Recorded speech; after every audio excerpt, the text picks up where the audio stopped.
Brigitte, spectatrice de la chaîne, m'a fait savoir dans un commentaire qu'elle aimerait en savoir plus au sujet du nouvel ambassadeur américain nommé à Paris par le président nouvellement élu du côté des États-Unis, qui entrera officiellement en fonction autour du 20 janvier, mais qui commence déjà à distribuer les postes. Alors, je ne connais pas ce nouvel ambassadeur, je ne sais pas du tout qui c'est, j'ai même pas vérifié. On va faire un tirage à l'aveugle au sujet de ce monsieur, de ce nouvel ambassadeur américain à Paris. J'interroge à son sujet mon tarot.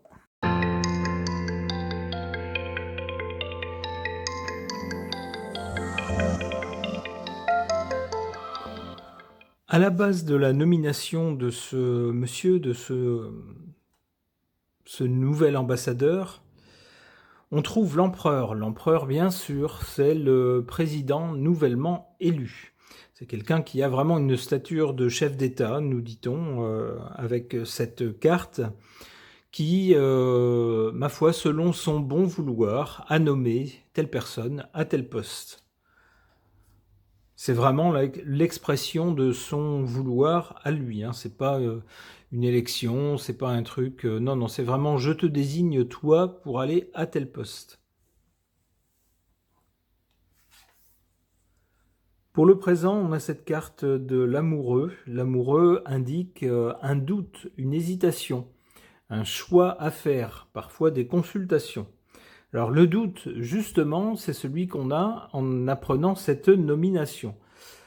On sait que le président nouvellement élu du côté de l'oncle Sam et notre président à nous ne sont pas vraiment sur la même longueur d'onde. D'abord, ils ne sont pas de la même génération, ils n'ont pas du tout les mêmes valeurs, et ils n'ont pas les mêmes objectifs.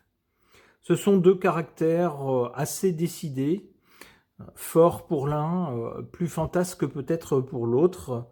Et du coup, on peut se demander comment ces deux-là vont s'entendre ou pas. Dans ce contexte, cette nomination d'un nouvel ambassadeur pose quelques questions. Pourquoi cet empressement à nommer un nouvel ambassadeur, spécifiquement pour notre pays? Alors évidemment, un ambassadeur qui va se trouver dans la capitale sera évidemment auprès de notre président à nous. Alors on peut se demander, est-ce que c'est pour le surveiller? Est-ce que c'est pour l'aider? Est-ce que c'est au contraire pour l'embêter? On a des doutes, beaucoup de doutes avec l'amoureux. On se demande grosso modo si cette nomination c'est du lard ou du cochon. Eh bien, on a un élément de réponse avec du côté du résultat ou de l'avenir, ici la carte du mat. On risque d'avoir un ambassadeur qui, par rapport au, on va dire, au prototype des ambassadeurs. Alors les ambassadeurs, c'est normalement, en tout cas, c'est le prototype même du discours léché, du discours sans aspérité. Il faut surtout pas se fâcher avec les autres pays. Donc on a des gens qui sont très rodés à ces exercices. C'est le summum de la diplomatie. On essaye de dire les choses à mots couverts quand il faut dire des choses. Surtout en essayant de ne jamais se fâcher. Normalement, c'est l'essence même de la diplomatie et donc des ambassadeurs. Et bien là, on risque d'avoir un autre genre, un autre ton. Avec ce mat, on risque d'avoir un ambassadeur qui sera complètement en roue libre et qui n'en fera qu'à sa tête, qui pourrait nous surprendre, soit dans ses attitudes, soit dans ses déclarations. Où on se dira, mais c'est pas possible qu'un ambassadeur dise ou fasse des choses pareilles.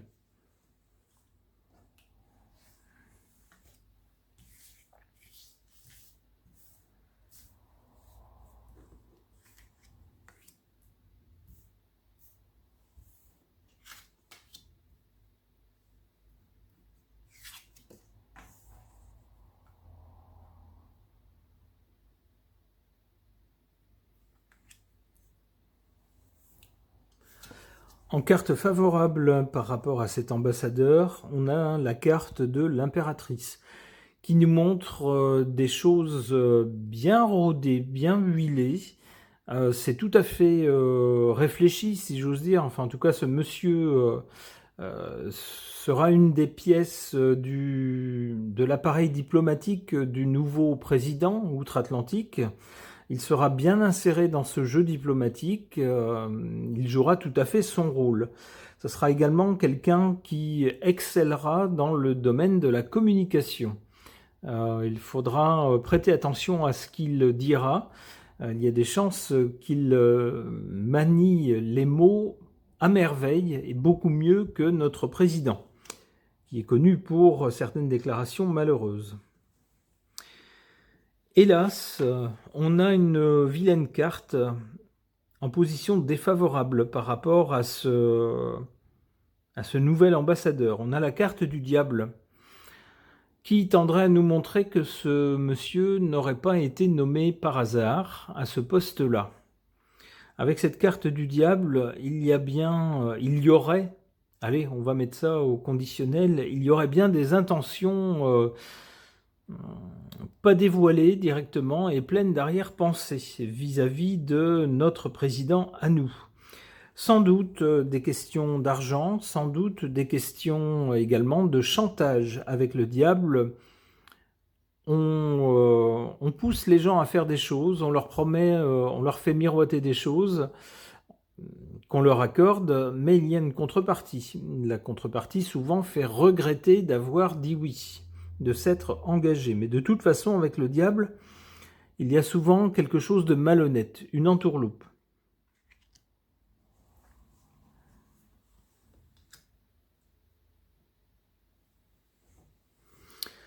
Alors du côté de l'avenir, donc avec le mat ici, on risque d'avoir affaire à quelqu'un qui n'aura pas du tout le discours très lisse, très diplomatique, toujours très convenu, toujours sur du velours, habituel des ambassadeurs. Ici, c'est pas du tout le cas avec le mat. Au contraire, on aura quelqu'un qui risque d'être assez pétulant et de partir un peu dans tous les sens. Quelqu'un d'incontrôlable. Et avec l'ermite, c'est quelqu'un qui risque de rester un moment à ce poste-là.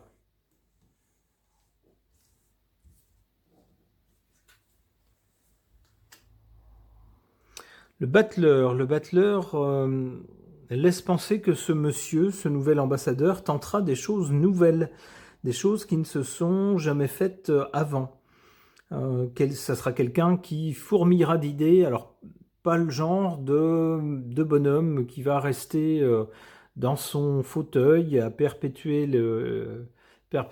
continuer les traditions telles qu'elles ont duré jusqu'à présent, en essayant de ne rien changer. Pas du tout. Ici, avec le battleur, au contraire, on essaye plein de choses nouvelles.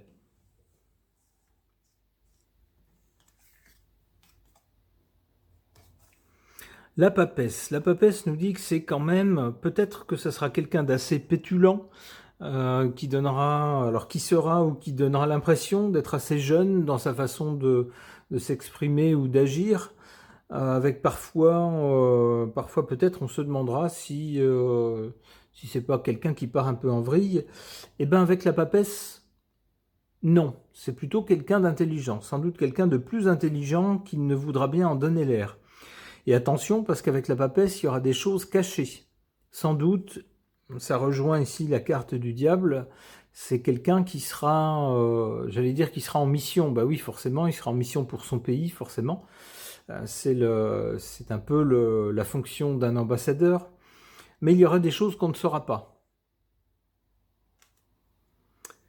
Bon, eh bien, on verra ce que ça donnera avec ce monsieur-là. Les cartes nous disent en tout cas de faire attention aux choses qui ne sont pas dites et à un certain chantage qui pourrait survenir. Alors, peut-être pas sur la population française, peut-être plus sur ceux qui nous dirigent, par exemple. Concernant le nouvel ambassadeur de l'oncle Sam, nommé par le président fraîchement élu de l'autre côté de l'Atlantique, nouvel ambassadeur nommé à Paris, Et pour tenter d'en savoir plus à son sujet, j'interroge cet oracle, le Symbolon.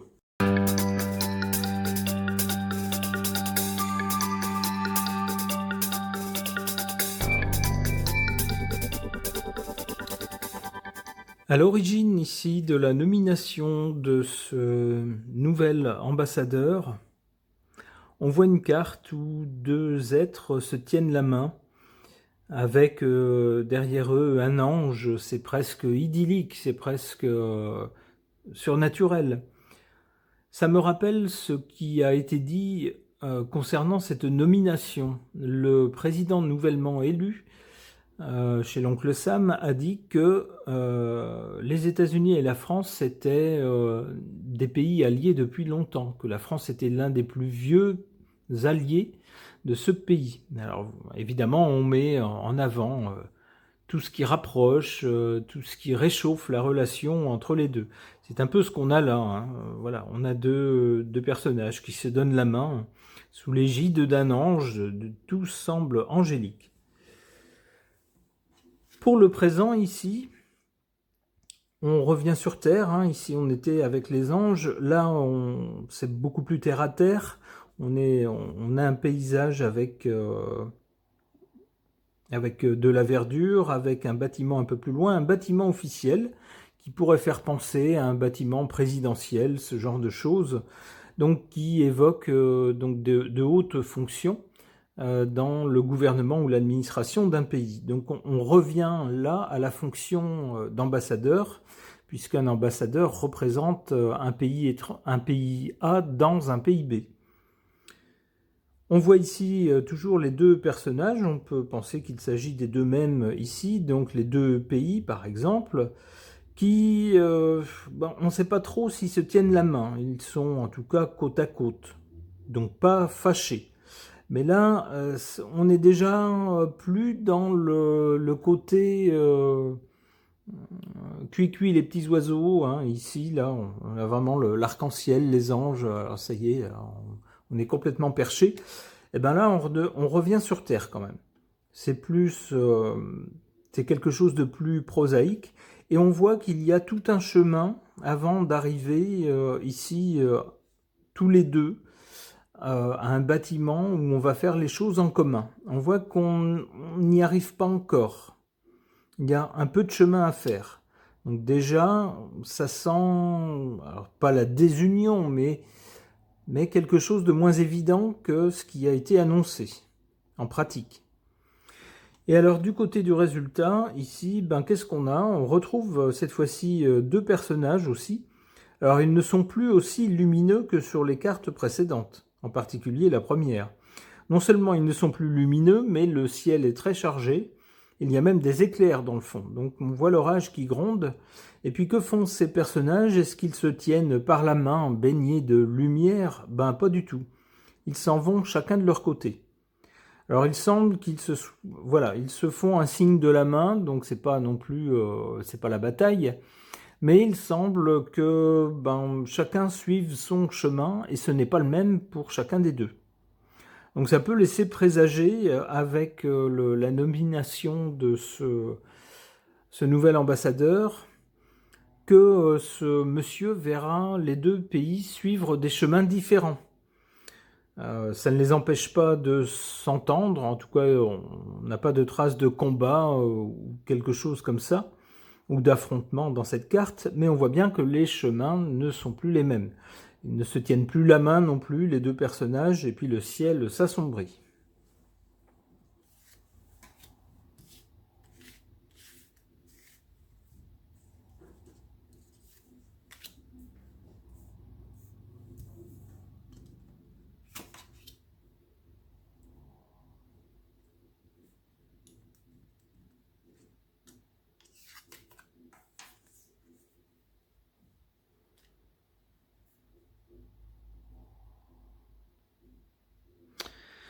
Alors, en carte positive ici et négative ici, ou favorable et défavorable, on a des cartes qui se répondent un peu. En carte favorable, on a cette carte du vampire. Le vampire, il sort la nuit, c'est une créature nocturne qui se nourrit du sang des autres. Donc, c'est un peu un parasite, on pourrait dire, hein, qui ne peut pas vivre tout seul, il a besoin du sang des autres.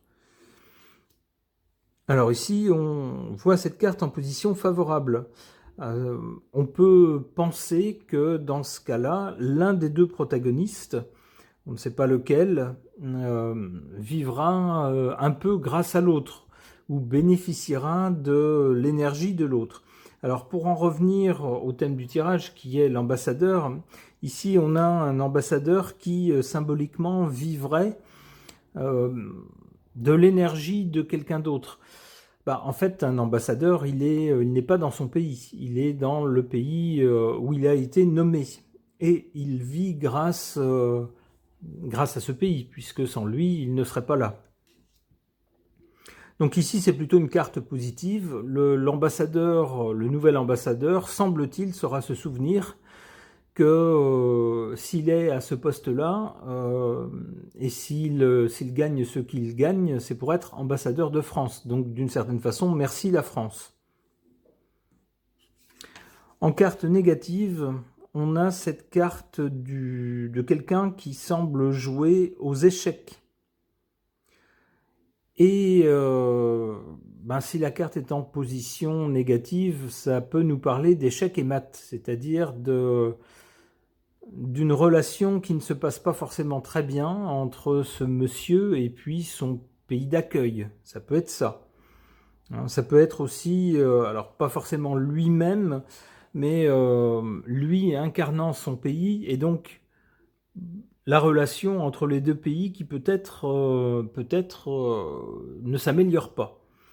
Alors là encore, on n'a pas de traces de suggestions de combat, d'affrontement, de choses violentes, mais c'est quand même un jeu d'échecs et il est en position défavorable, donc il semblerait bien, et c'est ce que cette carte confirme, que la nomination de ce monsieur risque d'acter une différence assez marquée entre les deux pays. Des divergences, on pourrait dire. Alors c'est amusant, l'histoire se continue d'une carte à l'autre. On voit ici deux personnages qui, grosso modo, se tournent le dos et partent chacun de leur côté, figurant peut-être les deux pays. Ici, on voit l'un d'entre eux. Alors on peut imaginer que c'est l'ambassadeur, puisque c'est de lui qu'il s'agit, qui joue du pipeau. Alors on sait ce que ça veut dire quand on dit c'est du pipeau. Ça veut dire qu'on raconte n'importe quoi. Mais il entraîne à sa suite des gens qui sont séduits par l'air qu'il joue. Alors on pourrait y voir peut-être un monsieur, dans cet ambassadeur, un monsieur qui peut-être dans ses déclarations ne sera pas toujours exact, ne respectera peut-être pas toujours la vérité des faits. Par exemple, quelqu'un qui, en tout cas, aura l'art et la manière, dans ce qu'il exprime, d'entraîner les autres à sa suite. Alors ça pourrait représenter un danger ou plutôt une gêne pour notre pays, en particulier pour la personne qui sera à la tête de notre pays, d'avoir l'ambassadeur d'un pays très puissant, supposément ami, mais qui jouera du pipeau, qui ne se privera pas pour jouer du pipeau, c'est-à-dire dire des choses pas toujours exactes, mais qui aura l'art et la manière de les dire pour entraîner tout le monde à sa suite.